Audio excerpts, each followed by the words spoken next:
Hi, everybody. Thank you for having me. And thanks, Antonio, for the bio. So today I'm going to be talking about one of the two hats I wear on a daily basis, which is my coaching hat. The other hat, which I wear the majority of the time, is as a product strategist and a product manager. So there I help clients build software products, and then most of the time they have something built and it's really buggy, and I help resolve all those. So that is something I'd love to talk about in the future. Today, I'm going to be talking about my coaching life and helping folks who are neurodiverse. So, with that said, I would love to share with you what I'm going to talk about today is getting a little sense of what is neurodiversity, making sure we're all on the same page, redefining success, building resilience, increasing mental fitness, and then I'd love to open it up for Q&A. And if you'd like this in a summarized format, you can sign up on my Substack, which is lidat.substack.com. And I send up to one and only one email a month because I want to protect everyone's inbox. And you can always connect with me on LinkedIn. I'm a big fan of that too. Great. So let's talk about neurodiversity.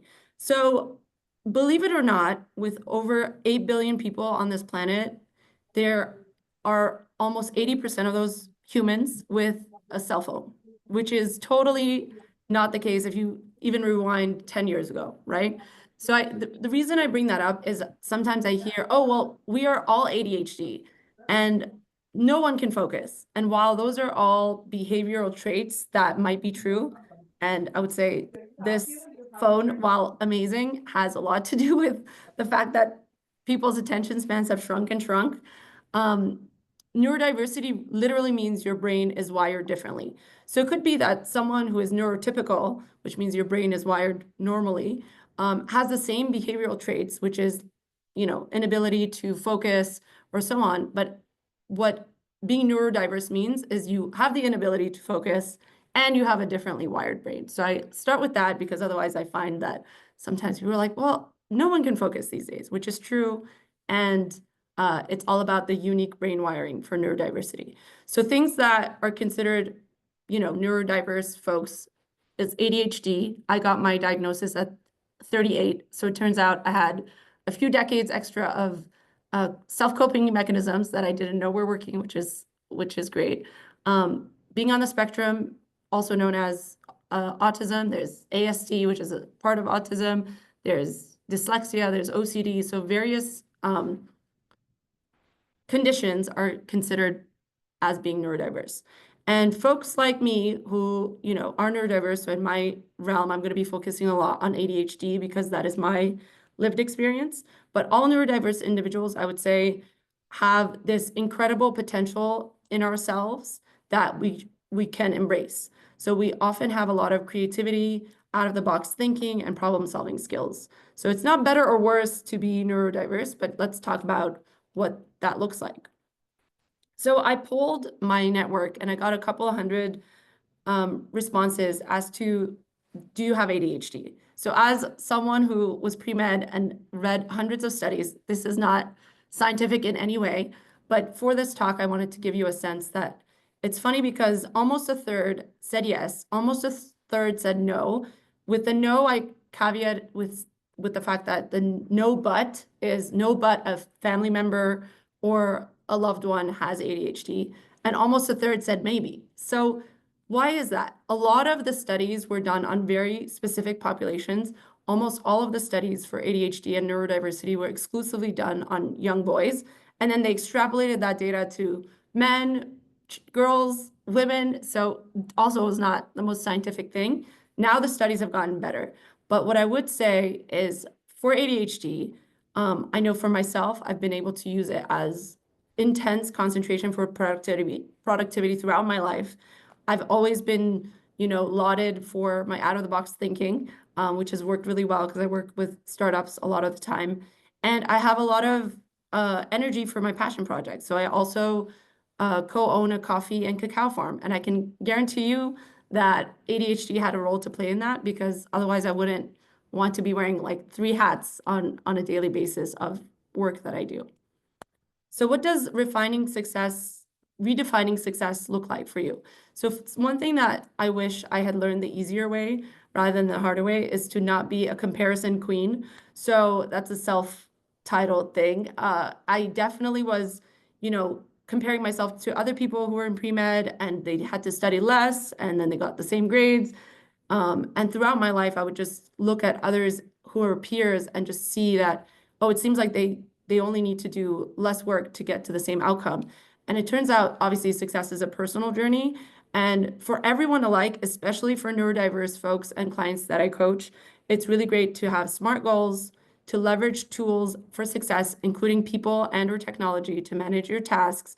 And I think almost always, most important of all, acknowledge and celebrate your wins, no matter how small they might seem to you. So what does that all look like? So I love to embrace my neurospicy brilliance. I invite you to do the same, or anyone in your life who identifies as neurodiverse. So it's a big thing to say, obviously, mindfulness, self-awareness, regular practice. But sometimes it's literally about realizing, have I slept well? Have I eaten lately? Have I hydrated? Have I moved? Have I breathed lately? And that sounds kind of wild to say, but a lot of us neurodiverse people will be like glued to our screens sometimes. And it really helps when you kind of take that mindfulness into account, because it really helps you with that mental fitness, which is all about emotional regulation and self-awareness. So if you learn nothing else, I would just definitely suggest try to develop a growth mindset, try to practice self-compassion. That's a really big thing. And here, obviously, we have a great support network. Build one and/or get coaching if you think that's helpful, especially because life throws difficult times at all of us. And I'll leave you with this. It's a short talk, so if you want details, I'm happy to provide them in the Q&A and/or also via email or on LinkedIn. There's a self-paced 7-week coaching program that is very reasonably priced. I definitely price it as such so that it can be accessible for all. And then if someone wants to have live coaching, then that's also available. This is a program that, I got certified through, and over 1 million people have done this program as participants. And in 52 countries, it's like Stanford backed, all the good things. And you can see results in as little as a couple of months, which is why it's a 7-week program. So with that, I will stop here and take questions.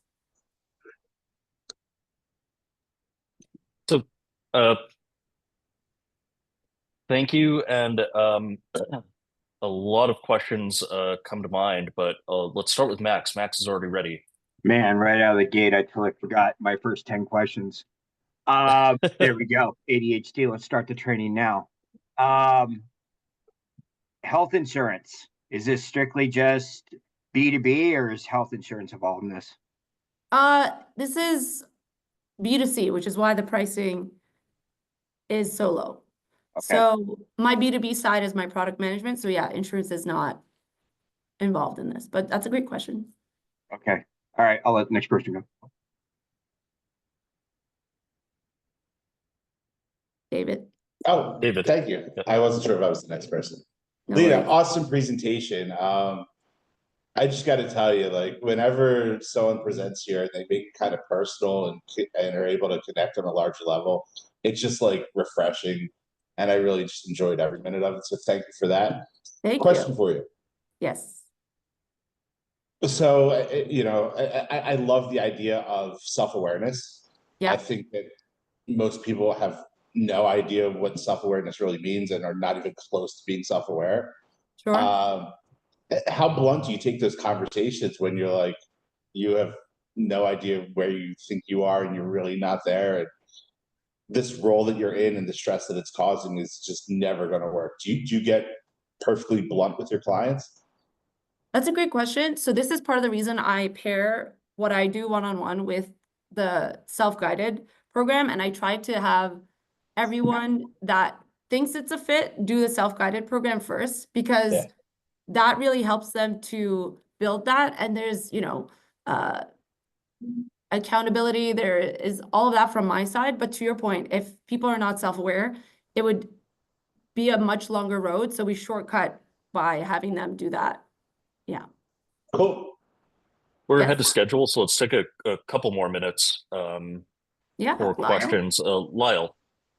Lida, how you doing? It's good to see you again. Yeah, great seeing you.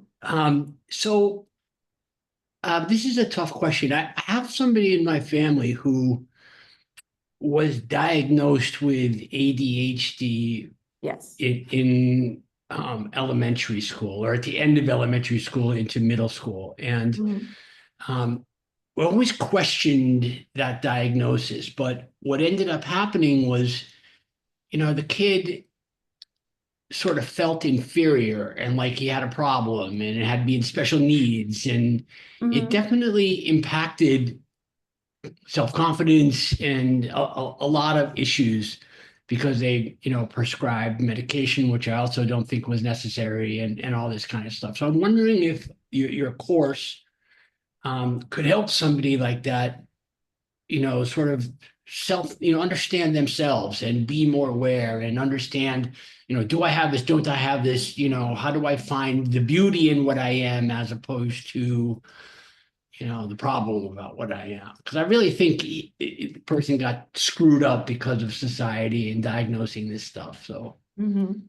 Yeah. So I appreciate you sharing the background. I would say this program is for all folks alike. And even one of my testimonials, neurotypical, which means like you don't have ADHD, you don't have anything. So it's not that it's exclusively for people with neurodiversity. What I shared with David, which I would share again, is the reason why I couple it with my coaching is because this program helps with just in general, like getting self-aware, practicing mindfulness, all of those things that I think all of us could benefit from. I know I can. So it's one of those things where if the appetite for the person is there, if they do have that growth mindset, then yes, but it's never something that I would say. I've basically said no to a lot of clients, not because like, I'm so special or the program is so special, but if someone is coming in and they are not in the space where they want support, I would say like it's not going to work for them. So it's very much a personal choice and a journey. So if that person, I don't know if they're a child or not. So if that person is willing and able, I'm happy to have them join. But if it's something that, their parents are telling them, or in other cases, like someone's boss is like signing them up, I try to tell people not to do that, because if there needs to be consent, because otherwise you get what you put into any program, anything in life. That's my sure. Let's get Anne in really quick, because we have only about 1 minute to stay on schedule. So Anne, Yeah. let's take Yeah, about quick- 1 minute. Thanks, Lida. Yeah, thanks. Sure. So following on to Lyle's question. Yes. So in this case, does the self-guided program actually help encourage somebody to actually get interested in making some changes? It happens to be my child who has some executive functioning deficits. And anyway, maybe we should talk offline about it. Yeah, sure. Yeah, we but- can. I would say again, like, not to belabor the point, but if the person is willing and able, and again, I think if you're like a middle school level and above, just because for kids, I think they just have so many other needs. That is my belief of like where they can get something out of it. But it's not for everybody, and that's not a good or bad thing. It's just like with anything in life. So happy to talk offline, I guess. Yeah, that sounds good. Thank you. Sure. Yes. So with everyone's permission, I assume everyone else is as interested. Let's take 1 more minute for Bruce. But Bruce, this will be the last question. Yeah, Thank it you. really just more of an observation. First of all, fantastic presentation. But I Thank think you. one of the things that is very interesting about what you're working in today and for young people versus people my age is there's 30, 40, 50 years of research that is going into what you're working on now, so Sure. that when kids were in middle school and high school and elementary school, when I was going through school, it wasn't identified, it wasn't treated, there weren't strategies. And I hear so often that people say, well, you know, autism or spectrum and everything is a new phenomenon. And I never heard about it when I was a kid. And it was only because it was just labeled as something different back then. So I really appreciate what you're doing to break these things down and to make it a superpower rather than something that is I can't even think of the right word. I guess less than would be the Yes. only thing I can come up with. So I applaud you. Yeah, thank you. And again, it's one of those things where that's why I brought up the phone, analogy. It's not that there were fewer people with ADHD. It was before it was called ADD. It's not that there were fewer people on the spectrum. It was just not talked about. So it's about shedding light. And if I can do that, I'm happy to, because I went to the doctor as a teenager and they asked me like 3 questions because I was like, I think I have what was at the time called ADD. And she pretty much just asked me a few questions about, I was going to university, I think the following year, and she's like, oh, you're an A student, like you're acing your classes, you don't have ADD. And I'm like, wait, what? So, I could have figured it out like 20 years earlier than I did, but I went through the trenches so that hopefully other people don't need to. So I'm right there with you. I Yeah. knew that I had something going on when I was in elementary, middle school, and high school, college.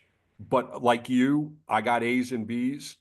I figured out ways to overcome and to mask the issues.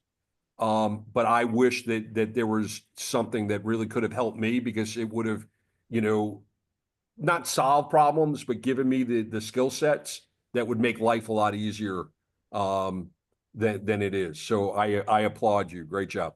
Thanks so much, Bruce.